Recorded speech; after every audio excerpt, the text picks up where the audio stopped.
नमस्कार दोस्तों, मैं हूं सिविल इंजीनियर जय कुमार तिवारी। मैं आवास एवं शहरी नियोजन विभाग से सेवानिवृत्त सहायक अभियंता हूं। मेरे YouTube चैनल में आपका स्वागत है। दोस्तों, आज मैं काफ़ी एक सनसनीखेज खबर आपको बताने वाला हूं और ये खबर अब आपकी होश उड़ा देगी उन लोगों के जिन लोगों के नक्शे पिछले 16 साल में, मतलब 2010-11 वर्ष से लेकर और अभी 2025 तक एलडीए की सीमा क्षेत्र के अंतर्गत, मास्टर प्लान के विस्तारित क्षेत्र के अंतर्गत जिला पंचायत ने पास कर दिए हैं। ऐसे लगभग 2044 नक्शे हैं। इन सारे नक्शों को अब एलडीए निरस्त कर देगा और इन पर बने भवनों को ध्वस्त किया जा सकता है या इन पर बने भवनों के विरुद्ध कार्रवाई हो सकती है। तो ऐसा क्या हुआ कि जब जिला पंचायत से नक्शे पास हो गए उसके बाद भी एलडीए उनको निरस्त कर सकता है या कर देगा और उनको ध्वस्त करने की नौबत आ रही? तो विस्तार से जानने के लिए इस वीडियो में अंत तक बने रहिएगा। दोस्तों, इसी तरह के उपयोगी वीडियोज में आपके लिए बनाता रहता हूं, तो आपसे अनुरोध है कि अगर ये वीडियो आपको पसंद आए तो इस वीडियो को अधिक से अधिक शेयर करें और इस चैनल को सब्सक्राइब अवश्य करें। तो आइए वीडियो शुरू करते हैं।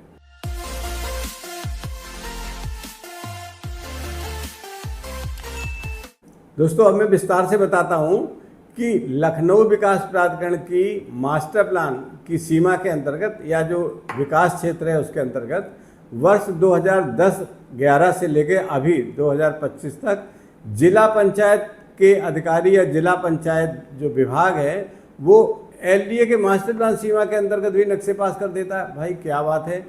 जब एलडीए के मास्टर प्लान के अंतर्गत केवल लखनऊ विकास प्राधिकरण ही अधिकृत है शासन की ओर से नक्शे पास करने के लिए, या UP urban planning and development act 1973 के अंतर्गत लखनऊ विकास प्राधिकरण को ये शक्तियाँ प्राप्त हैं, तो जिला पंचायत आखिर किस अधिकार से पास कर देता है? और उसमें ये भी नहीं ध्यान रखा जाता है कि जिस जमीन पर वो जिस उपयोग के लिए भवन का नक्शा पास कर रहा है या लेआउट पास कर रहा है, वास्तव में मास्टर प्लान में उसका भू उपयोग भी वही है या नहीं, या कोई भिन्न है। आप ये मानिए कि जिला पंचायत ने प्लानिंग एरिया के अंतर्गत या मास्टर प्लान के अंतर्गत या लखनऊ विकास क्षेत्र के अंतर्गत, जिसका अधिकार की लखनऊ विकास प्राधिकरण को प्राप्त था अर्बन प्लानिंग एक्ट के अंतर्गत, उसके क्षेत्र में हजारों की संख्या में नक्शे पास कर दिए और जिसमें नियमों का पालन नहीं किया गया। तो विस्तार से जानेंगे कि वास्तव में जिला पंचायत को क्या अधिकार हैं, कहाँ पर वो नक्शा पास कर सकते हैं और उनके बायलॉज में क्या लिखा हुआ है। अब इन सभी नक्शों पर ध्वस्तीकरण की कार्रवाई हो सकती है। शासन स्तर पर इसकी जांच किए जाने के लिए कमिश्नर ने रिपोर्ट तैयार कर दी है। अब बताते हैं कि शुरुआत इसकी कैसे हुई। लगभग 2 महीने पहले पूर्व कमिश्नर लखनऊ डॉक्टर रोशन जैकब द्वारा जिला पंचायत से वर्ष 2010-11 से लेकर अभी तक जितने भी नक्शे पास किए गए उनकी सूची मांगी थी कि यहाँ पर गलत नक्शे पास किए जा रहे हैं।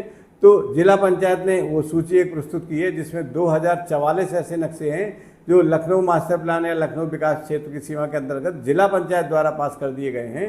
उस सूची पर जब जांच की गई तो ये पाया गया कि बहुत सारे नक्शे ऐसे पास हो गए हैं जिसमें कि प्लानिंग एरिया के अंतर्गत होने के बाद भी मास्टर प्लान में जो प्रदर्शित भू उपयोग है उसका कोई ध्यान नहीं रखा गया है और कुछ भी नक्शा पास कर दिया गया।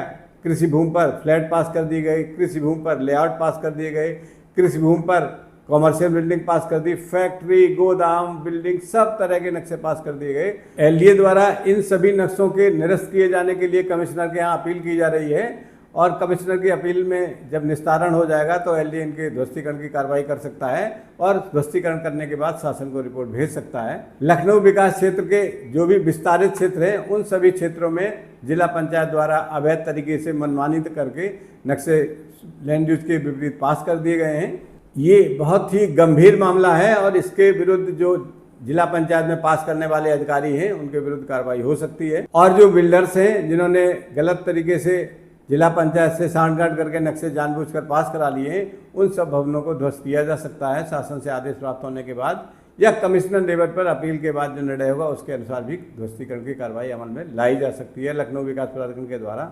दोस्तों, मैं अपने कई वीडियोज में जो जिला पंचायत की सीरीज के संबंध में वीडियो बनाए थे उनमें मैं पहले भी कहता रहा हूँ कि जिला पंचायत के द्वारा जो नक्शे पास किए जा रहे हैं वहाँ पर एक तो इंजीनियर्स की कमी है, कहीं कहीं पर तो एक भी जूनियर इंजीनियर या इंजीनियर नहीं है जिला पंचायतों में, और पूरे प्रदेश में कर्मचारियों की और इंजीनियरों की जिला पंचायत जो पंचायती राज विभाग है उसके अंतर्गत कमी होने के कारण नक्शे की जांच पूरी तरह नहीं हो पा रही है। और मैं तो ये कहूँगा, मेरे पास पूरे प्रदेश के जिला पंचायतों के नक्शे पास करने की कार्रवाई की रिपोर्ट है। मैं तो ये कहूँगा कि जिला पंचायत के जो इंजीनियर हैं उनको नक्शा पास करने की ट्रेनिंग दी जानी चाहिए। अभी तक उनको नक्शा पास करने में के मानकों का पालन कैसे करना है, एनओसी कैसे ली जानी है, एनओसी के बिना भी नक्शा क्यों पास कर देते हैं। जब उन्होंने एनओसी के लिए चिट्ठी भेज दी है फिर भी नक्शा पास कर देते हैं, एनओसी लाने का या एनओसी आने का इंतजार भी नहीं करते हैं। तो इसमें जो इंजीनियर हैं उनकी साठगांठ जरूर प्रदर्शित हो रही है, इनके खिलाफ भी कार्रवाई हो सकती है। अगर इस वीडियो को पंचायती राज के उच्च अधिकारी या निदेशक स्तर के अधिकारी देख रहे हैं तो मैं उनसे करबद्ध निवेदन करूंगा। मैं जानता हूं पूरे प्रदेश में जिला पंचायतों के अंतर्गत जो इंजीनियर तैनात हैं या अवर अभियंता तैनात हैं उनको नक्शा पास करने का ज्ञान बिल्कुल भी नहीं है या बहुत ही अल्प ज्ञान है। सारे प्रदेश के अगर नक्शों की जाँच करा ली जाए तो पूरे प्रदेश में आधे से ज़्यादा नक्शा नियमों का उल्लंघन करते हुए पास किए हुए पाए जाएंगे। तो मेरा अनुरोध है, अगर उच्च अधिकारी जो जिला पंचायत के हैं या जो पंचायती राज विभाग के हैं अगर इस वीडियो को सुन रहे हो तो अपने सारे इंजीनियरों को, चाहे वो इंजीनियर हो चाहे जूनियर इंजीनियर हो या जो अपर मुख्य अधिकारी स्तर तक के अधिकारी हैं या जो नक्शा पास करने की प्रक्रिया में जो क्लरिकल स्टाफ भी है, उन सबको भी जो पंचायती राज अधिनियम के अंतर्गत बिल्डिंग बायलॉज जारी किए गए उन सबकी ट्रेनिंग दी जाए। और उसके बाद भी नेशनल बिल्डिंग कोड्स हैं और जो प्राधिकरण में प्रचलित बिल्डिंग बायलॉज है उनका तारतम्य, उनका क्रम भी उनके साथ जुड़ा हुआ है, उन सबकी गहन जानकारी दी जानी चाहिए। क्योंकि विकास प्राधिकरणों में, उत्तर प्रदेश आवास एवं विकास परिषद में या रेगुलेटेड एरियाज में जो भी इंजीनियर भर्ती होते हैं उन सबको ट्रेनिंग दी जाती है। और विकास प्राधिकरण के जूनियर इंजीनियर्स को, असिस्टेंट इंजीनियर्स को और उत्तर प्रदेश आवास एवं विकास परिषद के जूनियर इंजीनियर्स को और सहायक अभियंताओं को ट्रेनिंग मैं भी देता हूँ कुछ सब्जेक्ट्स पर, और कुछ सब्जेक्ट्स पर और एक्सपर्ट्स हैं वो ट्रेनिंग देते हैं। तो मैं फिर कहूँगा कि जिला पंचायत के सारे इंजीनियरों को, स्टाफ को और नक्शे पास करने में जो अधिकारी लगे हुए हैं उन सबकी ट्रेनिंग होना बहुत आवश्यक है। नहीं तो इसी तरह की गलतियां होती रहेंगी और अल्टीमेटली जो पास करने वाले अधिकारी कर्मचारी हैं वो उसमें फंस जाएंगे और उनकी नौकरी भी खतरे में पड़ सकती है। अब मैं आपको बताता हूँ कि इस तरह की गलतियाँ कि जिला पंचायत का वहाँ क्षेत्र नहीं है, प्लानिंग एरिया के अंतर्गत आता है, विकास प्राधिकरण के विकास क्षेत्र के अंतर्गत होने के बाद भी जिला पंचायत आखिर क्यों पास कर देता है। अब मैं जिला पंचायत का जो बायलॉज है वो आपके सामने रख रहा हूँ और पढ़ के सुनाता हूँ कि इसमें क्या उल्लेख किया हुआ है। उसमें स्पष्ट लिखा हुआ है कि विकास क्षेत्र के अंतर्गत कोई भी नक्शा पास नहीं किया जाएगा, केवल ग्राम क्षेत्र में नक्शे पास करने का अधिकार जिला पंचायत को है। फिर ये कैसे मान लिया जाए कि आपने जिला पंचायत की सीमा के बाहर जो विकास क्षेत्र है, विकास प्राधिकरण के अंतर्गत आने वाला, उसमें नक्शे जानबूझकर पास नहीं किए हैं। मिली भगत इसमें स्वतः स्पष्ट हो। आप अपने स्क्रीन पर देखिए, मैं आपको पढ़ के सुनाता हूँ कि जो जिला पंचायत अधिनियम 1961 की धारा 2(10) के अंतर्गत ग्राम क्षेत्र में नक्शे पास करने का अधिकार ही जिला पंचायत को है। और ग्राम क्षेत्र की परिभाषा स्पष्ट रूप से क्या लिखी हुई है, जो उनके बायलॉज का पहले पेज पे ही लिखी हुई है, फिर भी ये लोग देखते नहीं, पता नहीं क्या करते हैं। मैं जिला पंचायत का जो बायलॉज है वो पढ़ के सुना रहा हूँ कि इसमें लिखा हुआ पॉइंट नंबर 1, अधिनियम का तात्पर्य उत्तर प्रदेश क्षेत्र पंचायत और जिला पंचायत अधिनियम 1961 से है। अब पॉइंट नंबर 2, यही विशेष ध्यान देने के योग्य है कि इतना स्पष्ट लिखे होने के बाद भी ये लोग कैसे विकास प्राधिकरण के मास्टर प्लान एरिया के अंदर नक्शे पास कर देते। कमाल कर दिया भाई इन लोगों ने। पॉइंट नंबर 2 देखिए, मैं पढ़ के सुना रहा हूँ, आपके सामने रख रहा हूँ। इसमें लिखा हुआ है, ग्राम क्षेत्र से तात्पर्य जिले में स्थित प्रत्येक नगर पंचायत, नगर पालिका परिषद, छावनी तथा नगर निगम क्षेत्र के अतिरिक्त उस क्षेत्र को हटाते हुए जो कि किसी विकास प्राधिकरण या यूपीएसआईडीसी के द्वारा अधिग्रहित किया गया हो एवं जिसके अधिग्रहण की सूचना पूर्ण विवरण सहित यथा ग्राम का नाम, घाटा, खसरा संख्या, अधिग्रहित क्षेत्र आदि गजट में प्रकाशित की जा चुकी हो। तो जब पूरा मास्टर प्लान का विकास क्षेत्र गजट में प्रकाशित हो चुका है तो आप कैसे प्लानिंग एरिया के अंतर्गत या विकास क्षेत्र के अंतर्गत नक्शे पास कर देते हो। मैं अगले पेज पर जो इस बायलॉज में लिखा हुआ वो भी आपके सामने रख रहा हूँ। यहाँ पर भी ग्राम क्षेत्र को स्पष्ट परिभाषित किया गया। इसमें लिखा हुआ है, जो जिला पंचायत अधिनियम 1961 की धारा 2(10) में परिभाषित है, इसमें से लिखा हुआ है, इस क्षेत्र में स्थापित विकास प्राधिकरण एवं उत्तर प्रदेश औद्योगिक क्षेत्र विकास अधिनियम 1976 की धारा 2D में घोषित औद्योगिक विकास क्षेत्र को हटाते हुए शेष ग्राम क्षेत्र के अंतर्गत बनने वाले सभी प्रकार के भवनों के नक्शों एवं निर्माण को नियंत्रित एवं विनियमित करने के उद्देश्य से निम्न विधियां बनाई गई हैं। मेरे द्वारा आपको जो सूचना दी जा रही है, इस सूचना के संबंध में दैनिक समाचार पत्रों में भी 2-3 दिन पहले ये सूचना प्रकाशित की गई थी। मैं एक समाचार पत्र की कटिंग आपके स्क्रीन पर दिखा रहा हूं, आप उसमें और विस्तार से समझ सकते हैं। अब मैं आपको बताता हूं वो 2 कारण जिन कारणों की वजह से ये जो अभियंता हैं जिला पंचायत के या जो वहाँ के कर्मचारी अधिकारी हैं, वो जानबूझकर मिली भगत करके ये सब काम करते हैं। मैं 2 कारण बता रहा हूँ। पहला कारण ये है कि इस बायलॉज के पहले पेज में जो लिखा हुआ है, अभी आपको मैंने पढ़ा के बताया था कि किन किन क्षेत्रों को छोड़कर बचे हुए क्षेत्र को ग्राम्य क्षेत्र कहा जाएगा और ग्राम क्षेत्र में नक्शे पास करने का अधिकारी जिला पंचायत को है। तो ये अपने जो स्वीकृत पत्र होता है, जो नक्शा सैंक्शन करके जो सैंक्शन लेटर साथ में दिया जाता है, उसमें क्या लिख देते हैं, मैं आपको पढ़ के बता रहा हूँ, आप ध्यान से सुनिएगा। हालांकि ये किसी स्वीकृत पत्र की कॉपी है, मैं आपको स्क्रीन पर नहीं दूंगा, ये किसी का व्यक्तिगत मामला हो सकता है, लेकिन मैं भाषा आपको पढ़ के सुना रहा हूँ। इस तरह की शर्त डाल के ये नक्शा पास करते हैं, मतलब जानबूझ के विभाग की आंखों में और अपनी आंखों में धूल झोंक के ये सिद्ध करना चाह रहे हैं कि मैंने तो लिख दिया, मेरी कोई जिम्मेदारी नहीं है। अब वो जाने जिसका मैंने नक्शा पास कर दिया, एप्लीकेंट की ही जिम्मेदारी नहीं भाई। नक्शा आप पास करोगे, जो अधिकारी कर्मचारी इंजीनियर पास करेंगे उनकी ही अल्टीमेटली जिम्मेदारी होगी और इसमें बड़ी कार्रवाई हो सकती है। ये उस स्वीकृत पत्र में इस तरह की शर्त डाल के फ्री हो जाते हैं। देखिए मैं एक शर्त पढ़ के बता रहा हूँ, किसी और का व्यक्तिगत है तो मैं इसको पब्लिक नहीं करूंगा। इसमें लिखा हुआ है, जिला पंचायत के ग्रामीण क्षेत्रों में नगर पालिका, नगर पंचायत, छावनी परिषद एवं नोटिफाइड एरिया, विकास प्राधिकरण, औद्योगिक क्षेत्र के अधिसूचित ग्रामों को छोड़कर ही शेष ग्राम क्षेत्र के अंतर्गत बनने वाले सभी प्रकार के भवनों के नक्शे एवं निर्माण को नियंत्रित एवं विनियमित करने हेतु तो अधिकृत है, लिख दिया। क्योंकि ये बायलॉज में लिखा है तो इस शर्त में इन्होंने डाल दिया। अतः यदि उक्त भवन मानचित्र स्वीकृत परिधि में जिला पंचायत के अधिकार क्षेत्र के बाहर किसी अन्य क्षेत्र में आता है तो उस स्थिति में स्वीकृत मानचित्र स्वतः निरस्त समझा जाएगा। भाई ये क्या बात हुई, आपने कह दिया कि इन सब विकास प्राधिकरण, यूपी, सीडा, नगर पंचायत, इन सब के अगर अंतर्गत आएगा तो स्वतः निरस्त माना जाएगा। ये तो जांच करने का विषय आपका है, आप इनसे एनओसी लेके क्यों नहीं पास करते हो विकास प्राधिकरण से, यूपी सीडा से।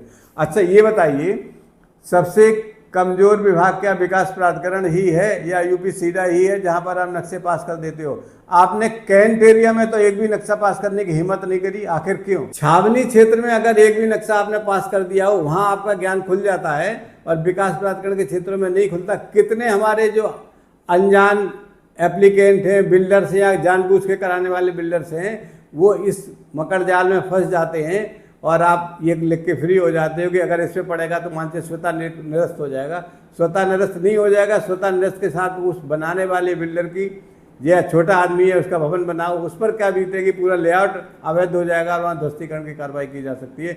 इन बातों पर भी विचार करना चाहिए। पहला कारण ये है। मैं दूसरे कारण की बात करता हूँ। दूसरा कारण ये है कि ये जिला पंचायत वाले जो अधिकारी हैं किसी भी विभाग की एनओसी लिए बिना ही नक्शे पास कर देते हैं। मेरा कहने का आशय है कि जहाँ जहाँ से एनओसी वांछित है उन विभागों को चिट्ठी तो भेज देते कि आप एनओसी 15 दिन के अंदर, 10 दिन के अंदर प्रस्तुत करें, और एनओसी आने का इंतजार नहीं करते। एनओसी एप्लीकेंट लाता नहीं है, उसकी भी शर्त डाल देते हैं कि एनओसी लाने की जिम्मेदारी आपकी है, कुछ गलत होगा तो आपका स्वतः निरस्त हो जाएगा। भाई ये क्या बात हुई, एनओसी को आ जाने दो, किस बात की जल्दी है? जब एनओसी आ जाएगा तब नक्शा पास करोगे तो आपकी नौकरी सुरक्षित रहेगी। ऐसे करके आपकी नौकरी को खतरा है, भवन स्वामी की, बिल्डर की जो स्वीकृत मानचित्र है वो निरस्त हो जाएगा, उसको खतरा है। और कितने लोगों का भविष्य जिन्होंने उसमें प्लॉट खरीद लिया, अगर कोई लेआउट है या फ्लैट खरीद लिया, कोई ग्रुप से प्रोजेक्ट, इतने सब लोगों के मतलब पैसे का, समय का, उनकी भावनाओं का रिस्क पे लेके आप शर्त डाल के फ्री हो जाते हो, ऐसे नहीं चलेगा। अब मैं बता रहा हूँ कि जो एनओसी के संबंध में है वो क्या लिख देते हैं शर्त में। एनओसी की शर्त में लिख देते हैं ये, सीलिंग ऑब्लिक भू अर्जन ऑब्लिक नजूल ऑब्लिक ग्राम समाज सहित भू स्वामित्व मामलों में यदि कोई विवाद अथवा वाद उत्पन्न होता है तो उसकी जिम्मेदारी भूस्वामी आवेदक की होगी तथा स्वीकृत मानचित्र स्वतः ही निरस्त समझा जाएगा। इसके अलावा लिख देते हैं कि जो भूस्वामित्व के संबंध में चकबंदी, लोक निर्माण विभाग और जो तहसील है, इन सब से अगर कोई एनओसी लानी है तो उसकी जिम्मेदारी आपकी होगी। अगर एनओसी आप नहीं लाओगे तो मानचित्र स्वतः निरस्त हो जाएगा। भाई एनओसी आने के बाद ही पास करना चाहिए। सारे विकास प्राधिकरणों में एनओसी आने के बाद ही नक्शे पास होते हैं। तो ये दो प्रमुख कारण थे जिनकी वजह से कि नक्शे विकास प्राधिकरण की सीमा के अंतर्गत, विकास क्षेत्र के अंतर्गत भी पास कर दिए जाते हैं। ये केवल लखनऊ का एक मामला है जहां 2000 से ज़्यादा नक्शे पास कर दिए गए हैं भूपयोग के विपरीत, और उन सभी निर्माणों पर या कॉलोनी पर या लेआउट पर या ग्रुप हाउसिंग पर या गोदाम पर, कॉमर्शियल कॉम्प्लेक्स पर, जो भी सब तरह के तो नक्शे पास कर दिए, सब पर उनके ध्वस्तीकरण की तलवार लटक गई है और एक न एक दिन इसका कार्रवाई होनी सुनिश्चित है। या सरकार कोई उसका हल निकाले। मुझे तो नहीं लगता कि इसका कोई हल है कि अगर आपने मास्टर प्लान के अंदर भूपयोग के विपरीत निर्माण कर लिया है तो वो कैसे भी रेगुलाइज हो सकता है। मेरी जानकारी में तो ऐसा कोई तथ्य नहीं। अगर लखनऊ की बात करें तो लखनऊ में अयोध्या रोड पर इस तरह के मामले सबसे ज़्यादा है। उसके बाद Raebareli road, Sultanpur road, Hardoi road, सारे क्षेत्रों में इसी तरह की कार्रवाई करके हजारों की संख्या में 2044 नक्शे ऐसे हैं जो वर्ष 2010-11 से लेकर 2025-26 तक स्वीकृत कर दिए गए हैं विकास प्राधिकरण की सीमा के अंतर्गत। जो दैनिक समाचार पत्र की कटिंग आप अपने स्क्रीन पर देख रहे हैं उसमें वर्षवार कितने नक्शे पास किए गए उसका विवरण दिया हुआ है, आप पढ़ सकते हैं। इसमें मैं दोबारा पढ़ के नहीं बताऊंगा। दोस्तों, इस सूचना के साथ ये वीडियो यही समाप्त होता है, लेकिन मैं ये कहना चाहूँगा, मेरी उन लोगों से बहुत सहानुभूति है जिनके भवन जिला पंचायत द्वारा विकास क्षेत्र के अंतर्गत, जहां UP urban planning and development act 1973 के अंतर्गत मानचित्र लखनऊ विकास प्राधिकरण को पास करने चाहिए, वहां पर जिला पंचायत ने कर दिए हैं और उनके ध्वस्तीकरण की तलवार लटक रही है। उनसे मेरी सहानुभूति जरूर है, लेकिन इसमें बहुत सारे बिल्डर्स टाइप के लोग ऐसे भी हैं जो मिली भगत करके जिला पंचायत से जानबूझ के गलत नक्शे पास करा रहे हैं।